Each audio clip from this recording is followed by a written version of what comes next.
Now, when you think of church, we have all kinds of different ideas that come to mind. Usually, the first thing that people think of is they immediately think of a building. They think of a steeple, they think of a cross, they can think of pews, they think of a structure where people gather on Sunday.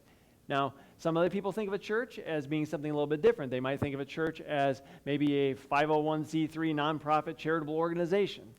Some people think of a church as an event. Other people think of a church as a group of religious people. Well, this morning, what we're going to do is we're going to open up the scriptures and we are going to look, for starters, at the strangest church service that you're going to find in the New Testament. Okay, so turn in your Bibles to Acts chapter 19. Now, you've probably heard of some strange church services, okay, ones where people are, dancing and hollering. Maybe you've heard of some ones where people pass around snakes or something like that. You've heard of other church services where there's, it's like a concert, a performance. Okay, this is a church service that you're probably going to have a hard time recognizing as a church service. But in Acts chapter 19, Paul has been ministering in the city for quite a long time. And in this particular city, it's the city of Ephesus. It is housed one of the seven wonders of the ancient world. This is the temple of Artemis, or the temple of the goddess Diana. Okay, it was absolutely a massive structure. And it was something that drew tourists from all over, kind of religious pilgrims, to come and to see this thing, and they would worship there, and they would also, of course, spend their money when they were there in that community. Okay, so in Acts chapter 19, we're going to pick it up in verse 23 for starters. I'm going to hop around just a little bit. About that time, there occurred no small disturbance concerning the way. Now, that's what Christianity was called back then, was just the way. Okay, no small disturbance. Now, we're going to keep reading verse 24. For a man named Demetrius, a silversmith who made silver shrines of Artemis, was bringing in no little business to the craftsmen. These he gathered together with the workmen of similar trades and said to them, "Men, you know that our prosperity depends on this business." Now, I'm going to summarize a little bit of what happens here. Just as any tourist destination that you have tourist traps. Okay, where you go, and at tourist traps, people are trying to separate you from your money, often by selling souvenirs, and that's what these guys were doing. They were making silver replicas of this shrine to Artemis, and there were other related trades of people that were getting money from the pilgrims that were coming. Well, they have a problem with what Paul is preaching, because Paul is saying that man-made gods are no gods at all. You're not supposed to worship any idols. And of course, they're concerned that this is going to undercut their business here. And so they decided, let's have a union meeting, and we're going to get together and figure out what are we going to do about this. Okay? So let's pick it up now in verses 28 and 29. When they heard this, these union workers, heard this, that somebody was undercutting their bottom line, they were filled with rage. They began crying out, saying, "Great is Artemis of the Ephesians." The city was filled with confusion, and they rushed with one accord into the theater. Okay, this is a mob. This is a riot, a spontaneous riot that has started. They've gone into this public place in the city. Verse 32.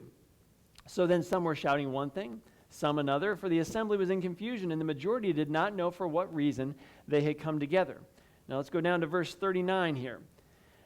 The city clerk, an official, gets up after this 2-hour chanting session, and he quiets the crowd down, and he says there's a better way to deal with this than starting a mob like this. Verse 39, if you want anything beyond this, it shall be settled in lawful assembly. For indeed we are in danger of being accused of a riot in connection with today's events, since there's no real cause for it.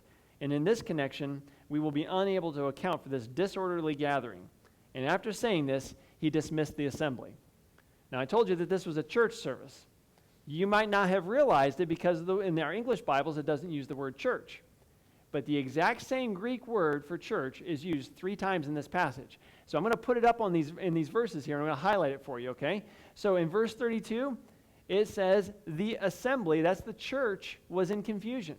Okay, this gathering of people was in confusion. Go down to verse 39. It shall be settled in lawful church. And in verse 41, after saying this, he dismissed the church.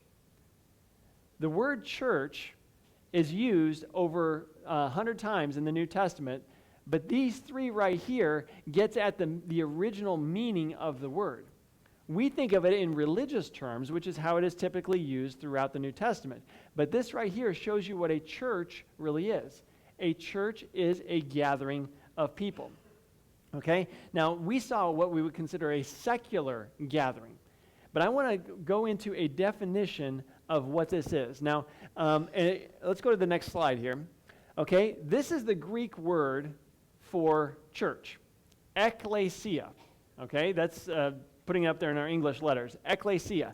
And I broke it down for you into its two parts. Ek means out. Okay? If you have to go in for a appendectomy, what are they doing? They are taking out your appendix, right? Okay? It's something that comes out. An ectomy means you're cutting something out, okay? So ek means out, and klesia, it comes from the word kaleo, which means to call. So it means to call out people. Now, in your bulletin, on your sermon notes, I put in there, this is my own definition for it, but this is combining some things that I learned in my study this week of what ekklesia means, okay? I'm going to read it for you. A group of people called out to come together for a specific purpose.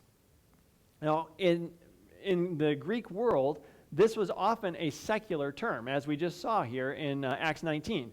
Okay, it's a group of people that were called out from whatever they were doing. They were called together, and they weren't just there to stare at each other. They were there to accomplish a purpose, okay, like that union meeting. This was often used of civic gatherings, political gatherings. In this case, it was a riot, okay? So we've seen lots of ecclesias, lots of churches, okay? You can think of January 6th. There was a really big one out in Washington, D.C., right? Okay? There's gatherings that we have at City Hall. You know, oftentimes on Friday night, you go to the football field and you're watching it. It's an ecclesia. It's a gathering for a specific purpose. But throughout the New Testament, when the word is used, it is used in a specific way for a gathering of God's people, because he is the one that is doing the calling. He's the one that's calling people out. He's the one that's calling them together, and he's the one who is calling them for a specific purpose. So what we're going to do this morning is we are going to learn why we're here. Why has God called us together? And what does it mean to be the called people of God? And what does God have for us to do? This is actually kicking off a series of messages. So we're going to be looking at lots of purposes why God has called the church. But this morning we're going to tackle one in particular, okay? But first, let's look at this in three aspects. First, we're going to look at the calling out. What does it mean to be called out? Now, throughout the scriptures, God has called lots of people out. With Abram, or Abraham, okay, we see that he was called out. And I'm going to read you just a few verses from Stephen's sermon in Acts chapter 7. I'm going to read, start in verse 26. Acts 7, 26. Excuse me, that's not the right verse. Okay, I'm going to read it from off the screens here, okay? The God of glory appeared to our father Abraham when he was in Mesopotamia, before he lived in Haran, and said to him, "Leave your country and your relatives and come into the land that I will show you." He was calling him out. You were in one spot. Abram was living in an idolatrous, polytheistic land, worshiped many gods there. He was part of a family that actually worshiped multiple gods. And God said, "Abram, I'm calling you out." Okay? Now, we also see that God called Moses, right?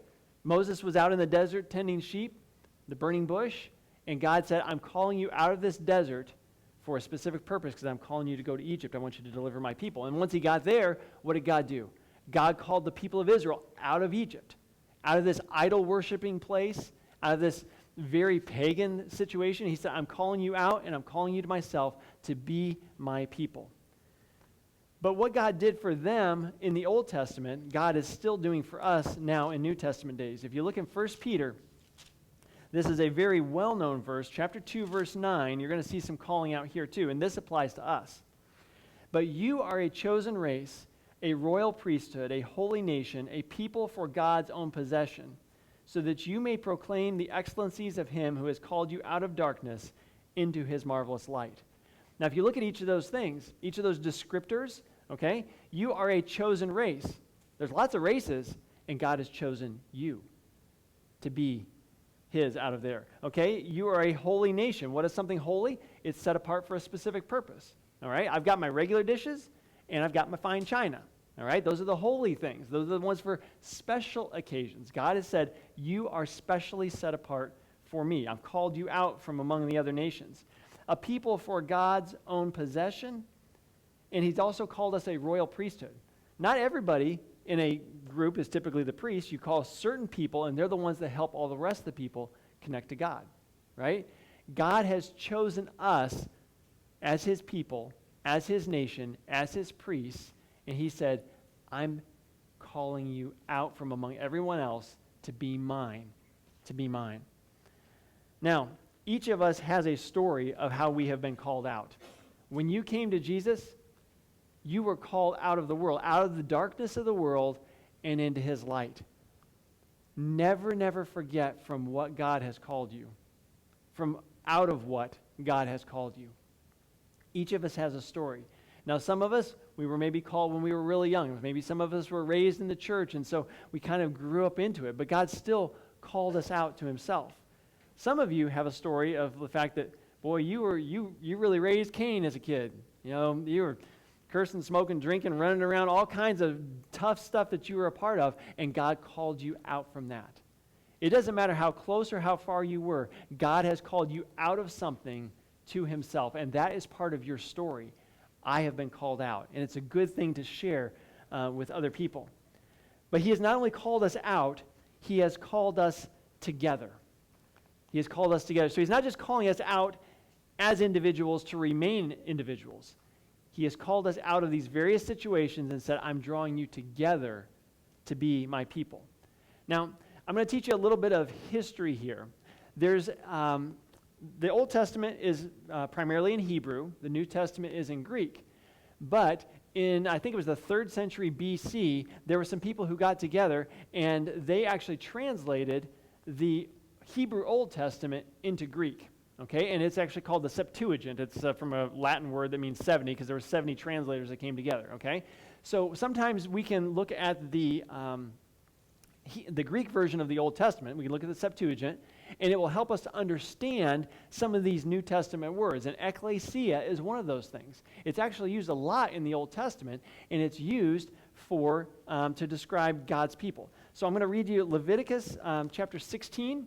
And we're going to look at verse 17 for starters, just to give you a flavor for this. Okay? It says, when he, this is the high priest, goes in to make atonement in the holy place, no one shall be in the tent of meeting until he comes out, that he may make atonement for himself and for his household and for all the assembly of Israel, all the ecclesia, all the church of Israel. And we see, like in Numbers chapter 16, when there were some people who rose up against Moses, and it says, there were some people that were accusing Moses of exalting himself over the assembly of Israel, over the church of Israel. It's the same word. And in Deuteronomy chapter 5, this one I think is really going to resonate with us, because in Deuteronomy chapter 5 it says that there was the people were in assembly to receive God's 10 commandments. When Moses was speaking to them on behalf of God, it says, these words the Lord spoke to all of your church, your assembly, at the mountain from the midst of the fire. The people were called together. And this is the same word that's used in Acts chapter 7 in Stephen's speech when he's referencing back to the assembly of the people in the Old Testament. It was the church.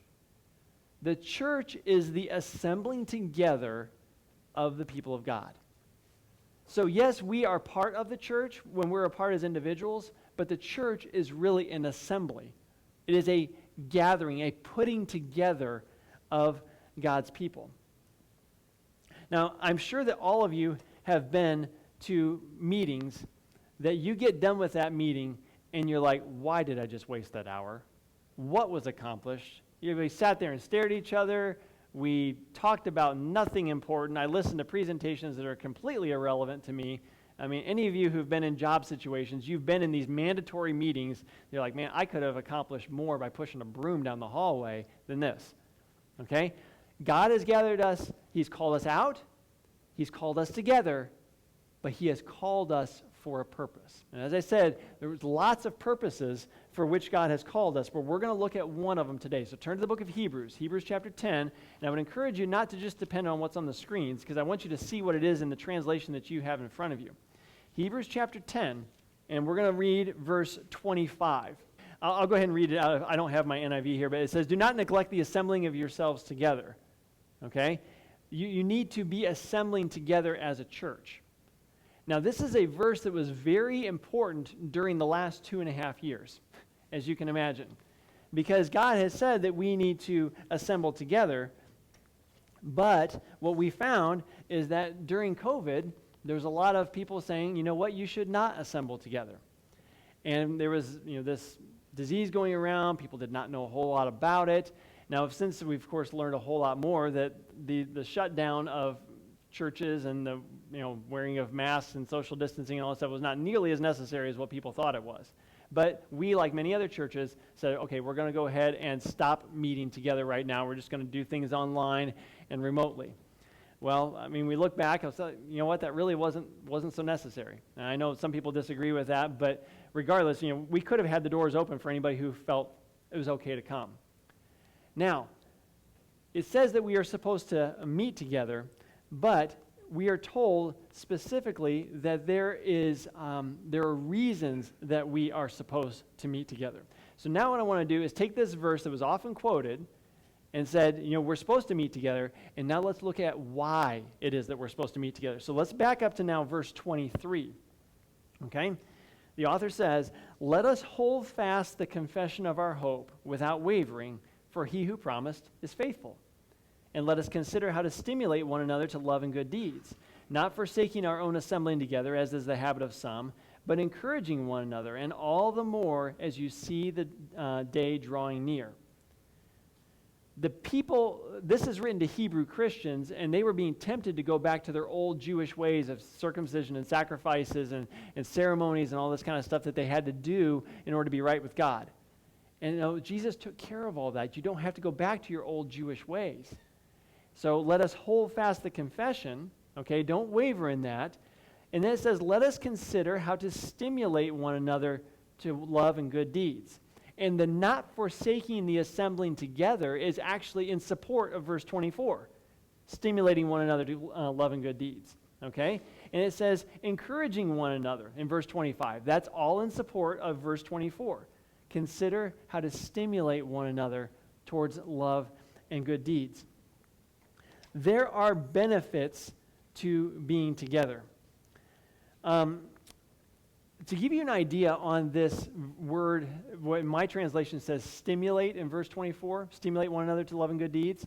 Okay, some of your translations say to provoke one another, or it could be to incite one another. And I love the way the NIV puts it, to spur one another on.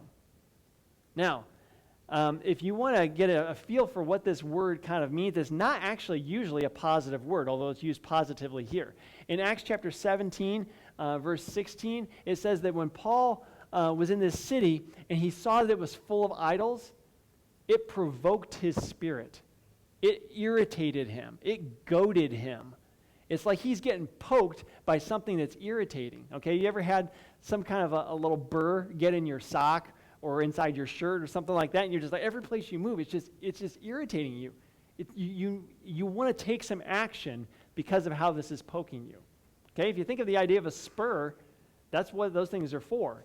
Okay, you put them on your boots, you're riding the horse, and you kick that horse with those spurs, and it makes that horse want to move. It makes him want to do something. All right? Now, think of that idea of a spur as something that's going to move you on. We're supposed to be moving one another on towards love and good deeds, encouraging one another in the faith. Now, on the idea of gathering, let me ask you this question. If I'm right here and my horse is way over there, is my spur going to do any good? It only does good if I'm close enough that there can be contact. Why is it that we need to be together? Because you can't spur one another on if you're not near one another.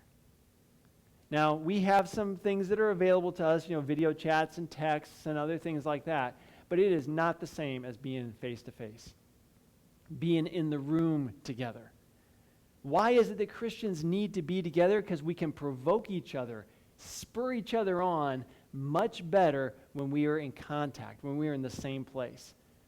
Okay? If you watch, those of you who've watched our services remotely, because we do have the video feed and all that, okay, it is not the same singing in your living room or at your kitchen table than it is singing here in place, right? You watch everybody stand up and go and do the greeting time. It is not the same when you are remotely and typing. It's like, hi, everybody. Glad to be with you today. There's not that feedback. You can't get a handshake. You can't get a hug. And I got to tell you, from being up front, and Walt can attest to this too from being up front as well, when you're up here and you can watch everybody, it gives you a much better idea as to, like, okay, are folks, like, is the joy of the Lord really our strength? Are we singing with enthusiasm, or are we singing about the joy of the Lord like this? It's like, okay, Lord, we need some work in us here. I can see that people are drifting off or distracted. But you know this too, even from just getting and talking to each other. You can tell when you talk to someone if they're generally interested, because we sometimes do the American thing. Go up, shake hands. Hey, how you doing? I'm fine. How you doing? I'm fine. Thanks. It's like it's this exchange of automated words. But when somebody comes up and grabs you and puts two hands there and says, and looks you in the eye and says, how you doing? How you really doing? This person cares. This person loves me. We need to be together, because you can't spur each other on effectively if we are not meeting. And that doesn't mean that we just meet on Sunday mornings too. This means that we are meeting ongoingly. We talked about the Tuesday morning ladies group. There's a Wednesday night Bible study, but there's also spontaneous times. I know there's people here that will get together to play golf, or they hang out, or they go out for coffee. My family was just visiting with Ryan Johnson's family last night. He's the new Youth for Christ director here in town. It's somebody that we support as a missionary to our community. Our family had dinner with his family last night, okay? Christians getting together to fellowship with one another, to encourage and spur one another on. I shared something that was on my heart with him, and he's like, hey, let's pray about that. That's a little harder to do if you're not in touch. So why is it that we need to meet together? It's because we can better spur one another on. So I'm going to give you 3 very specific things to walk out of here with this morning that you can do to spur one another on, okay? And the first is to grab your keys, okay? To grab your keys. Because there are people that are a part of this church family that are not here. There are people who are what we would call shut-ins or homebound, okay? They need to have fellowship from our church family. They need to be spurred on as well. And you might need to be spurred on by them. So get on the phone, say, hey, I'm going to stop by, grab your keys, and go and visit them. And for some of these folks, it's not just that they need to have somebody come visit them. Some of them would be willing to come if you would just grab a hand and say, come with me. I will bring you. There are some people who really can't legitimately make it out. But there are some people that just can't drive, or it's just a little hard to get around. And I know that there's some folks in our church that have gone and brought other people with them. But not only just grab a hand of the people who are the shut-ins, go and grab a hand of somebody who's disconnected from church overall. Maybe they haven't come in years. A neighbor, and say, you know what, can you come with me? I would love to have you come and just experience my church family. And that's not just saying here.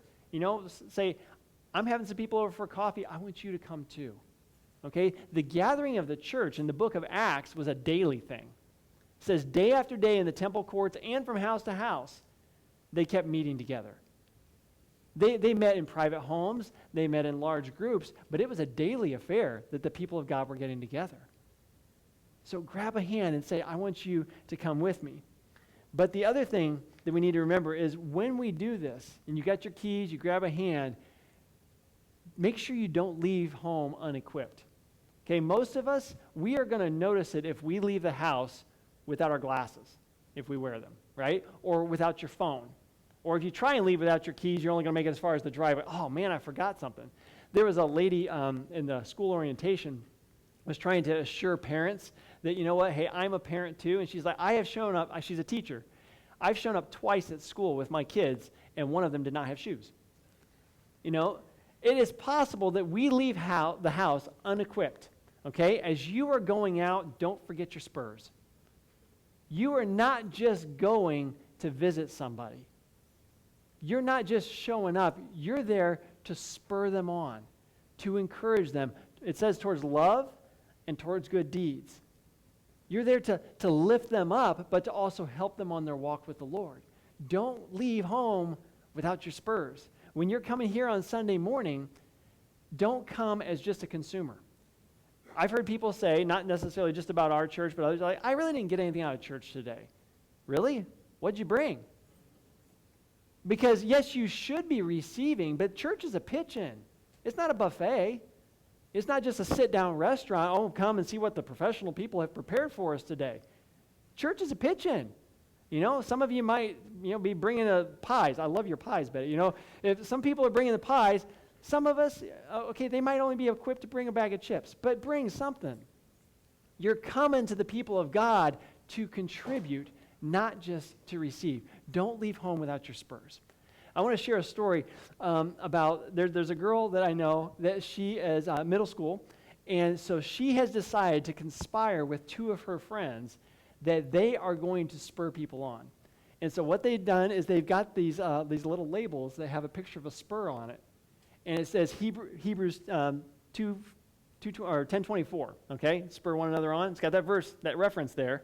And it says, you've been poked, okay? And so they stick these labels on like a 3x5 card with a verse and slip it into somebody's locker. Or they might see that this person has, one of their classmates has done something really nice for another person, and they say, nobody else may have noticed it, but I saw how kind you were to so-and-so. Put their little sticker on there, slip it into their folder. Put that on the teacher's desk and say, thank you for taking the time to put together these lessons and for caring for us. And you've been poked. Let them know you've been spurred on. Find ways. It could be a sticky note, a 3x5 card, a little phone call, a Hershey's Kiss on somebody's desk. But just let them know, I care. I notice. I want to spur you on. It could be done anonymously. It could be done in person. But these girls are going into middle school every day with their spurs on. Get your spurs on when you go out so that we can continually be helping other people move along towards following Christ. So, as we have our closing song this morning, I entitled this message, Some Assembly Required, because of the fact that that's what we are as the church. And I kind of feel like I'm preaching to the choir, because you guys are assembled here. But just because you are assembled doesn't always mean that everybody is assembled with us that needs to be here. Go grab someone else and say, I would love to have you assemble with us. Come be a part of our church family. And also, just because you're assembled doesn't mean you're always assembling purposefully. Oh, it's Sunday morning. Yeah, I guess we better go to church this morning. No. I'm going because I've got something to contribute. God's put into me, and I need to put into others as well. So as we have our closing song, be asking the Lord, what can I do to really be a called out, called together part of this church family? And if you need prayer, I'll be down the front pew. You're welcome to slip in.